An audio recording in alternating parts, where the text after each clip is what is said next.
All right, so we are the first part of the year, January. People make New Year's resolutions, and we're heading into February and February 14th, Valentine's Day, which everybody thinks is like the time to celebrate love and relationships and being together. But sometimes it is time to break up. Sometimes it's time to call it quits and move on. And I think we should talk about what are the reasons why you should break up with your house. Yeah, and we're not announcing that there's a breakup, Not yet, anyway. but there are reasons to make a change, and some of those are sometimes difficult reasons, and then other times they're joyful, exciting reasons. And so we can talk about a few different reasons why you would decide to make a change and that it is time for you, if you're a single person or for your family, if you have a family. And sometimes just life changes are going to dictate a need for a transition or a change as well. And it's also personality. I mean, some people can move at a drop of a hat and have no issue and are not very sentimental. And then you've got other people that are like me that hold on to everything and have the memories and thoughts of when you did this and your kids growing up in the house or family members who may not be with you anymore coming over for the holidays or helping you do things in the house. And it's very sentimental and hard to think about selling those memories, so to speak. Yeah, very difficult.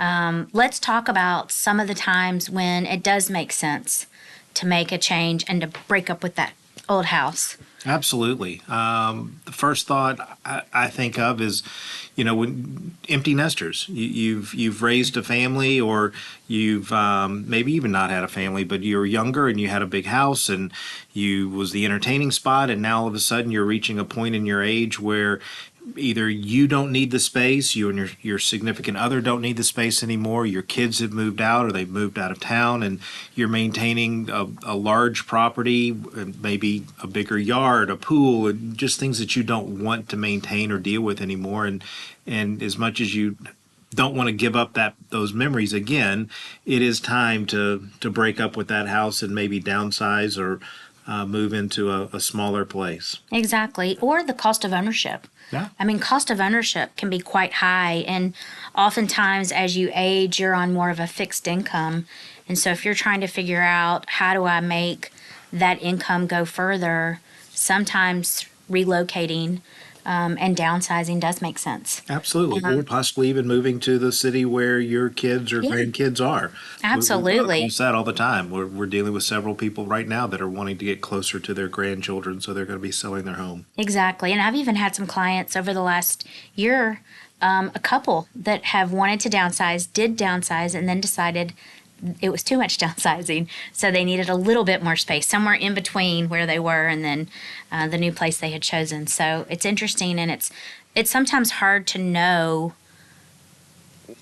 how much room you really need. I agree. I mean, you think about wanting to downsize, but then the reality of getting rid of stuff, especially for those sentimental people, or as we get older and we've collected a lot of things, sometimes giving those things up is hard, and then you may move into a property and realize, oh gosh, I'm way too close to my significant other. I need a little more space. I need a she shed or a man cave or whatever it may be. I need my own space. And this little 2-bedroom house that I thought was going to be neat and cozy is a little too cozy.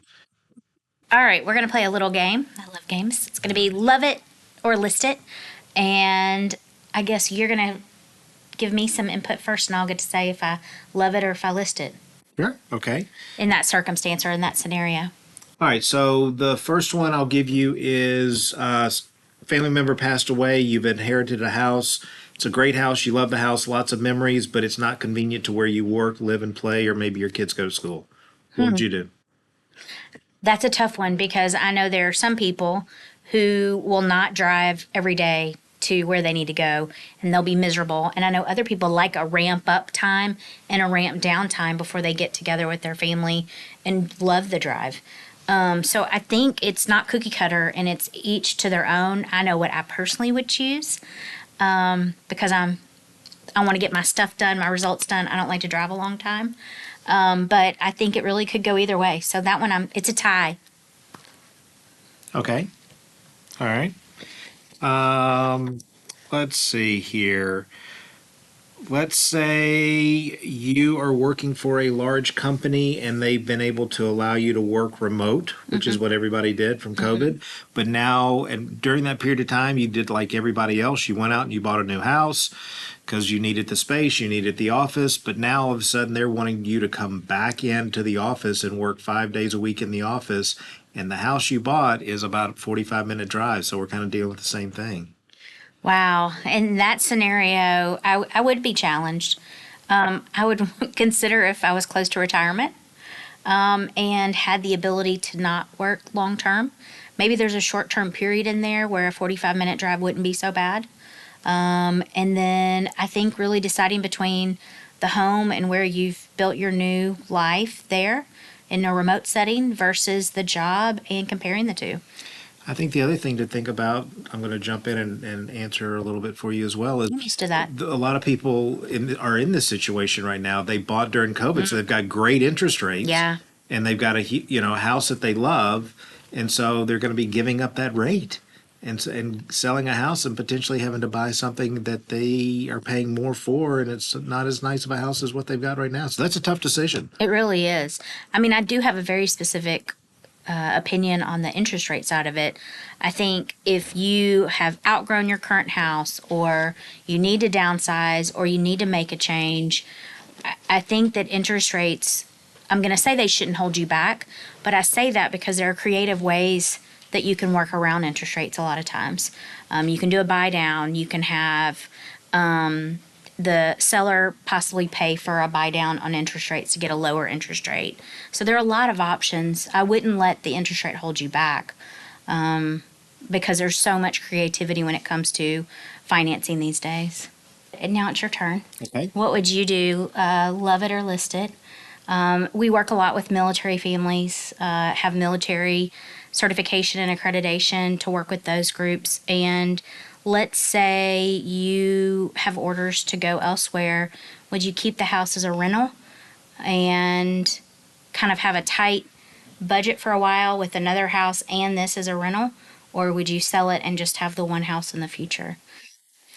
If this is me, I think that's an easy one for me. I'm all about keeping the property and keeping it as a rental if it makes sense. But I think you have to look at the overall market. I think you have to look at where your house is, what the rental income is, how many people rent in that area. If you're got a house that maybe there's an HOA that doesn't allow rentals, but we run into this quite a bit. We do work with a lot of military families, and unfortunately, they can be very transient at times, and then moving from base to base. And while we love working with them and we appreciate the job they do, we certainly Absolutely. understand the stress that brings and the struggle that brings for the family, and also trying to make the best financial decision for their future.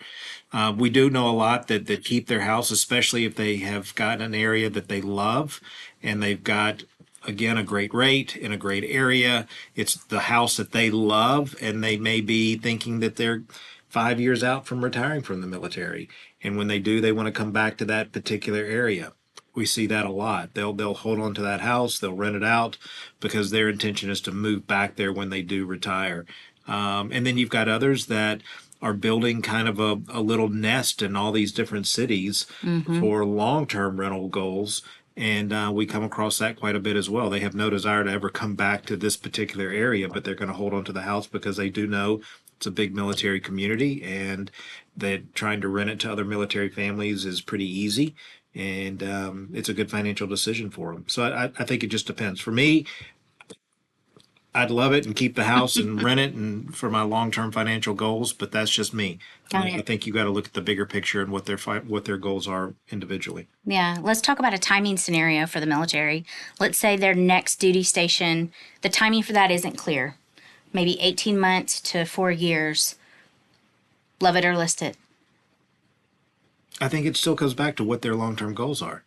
I think that you have got to look at the big picture and talk to them and help them figure out what they want to do, and maybe put them in contact with the right financial planner to help them make the right financial decision. Me, I'd keep the house. So we've touched on this a little bit. I think, April, you mentioned the don't let the rates make the decision for you, and we hear it all the time. People are concerned about interest rates and are going to hold off until the rates drop back down to where they were before in the low threes or the high twos. What's your opinion on that? Yeah, I think you may not ever change houses or buy a house ever again. I don't think rates will ever get to that point without major societal changes, and I don't think that would be healthy. So I'd be surprised if rates ever go that low. But I also think a lot of times people hear things in the news about market factors: too much inventory, not enough, rates too high, will come down, pricing's high, whatever the case may be. But I really do think it's oftentimes a case by case situation. It doesn't make sense for everybody to move.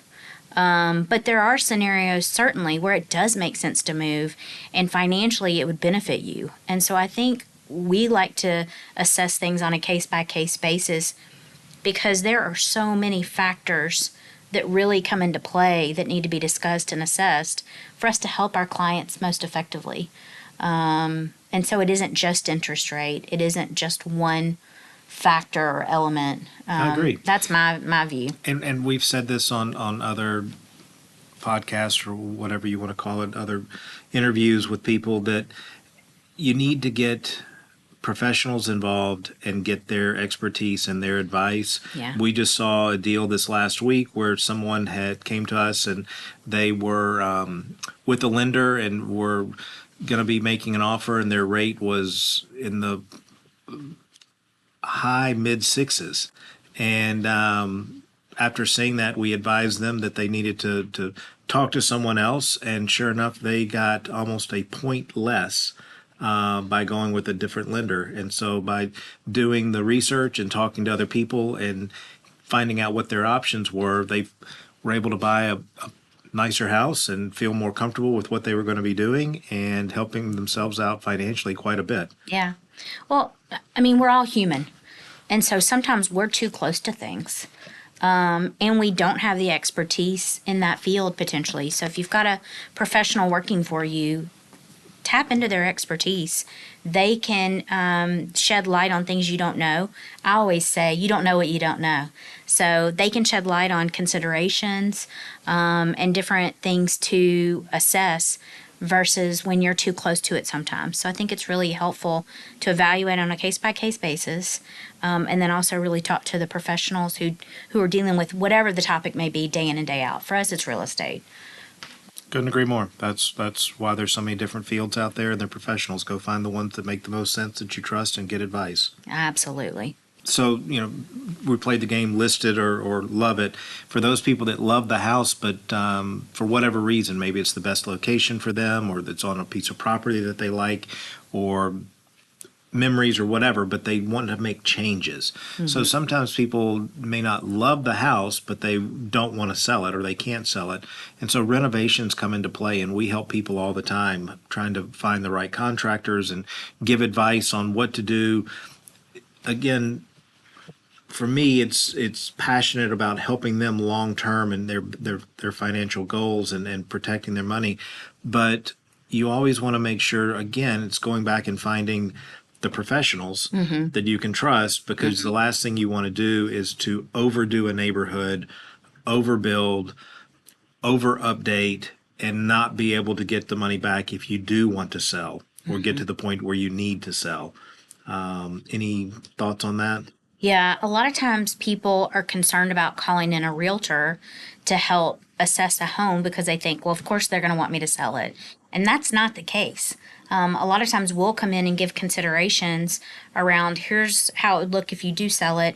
Here's how it would look if you don't sell it. And in your current situation, we might advise you to keep it. So the other thing that I really like to do is come in and advise on, if you do make these updates, it's important to think about long-term resale. And so even if you like lime green kitchen cabinets as an example, The majority of buyers won't.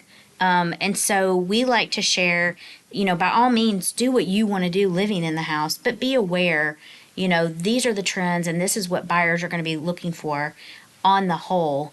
And so if you make that decision, just know before you go to sell, you're going to need to make changes away from the lime green cabinets, as an example.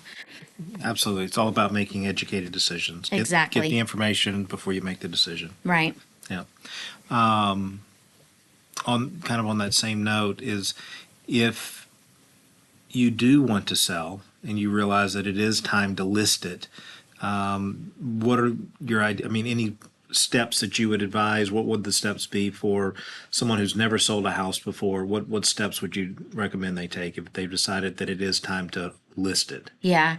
I think bringing in a professional, like we've been talking about, to say, hey, are there things I'm not considering that might need to be done?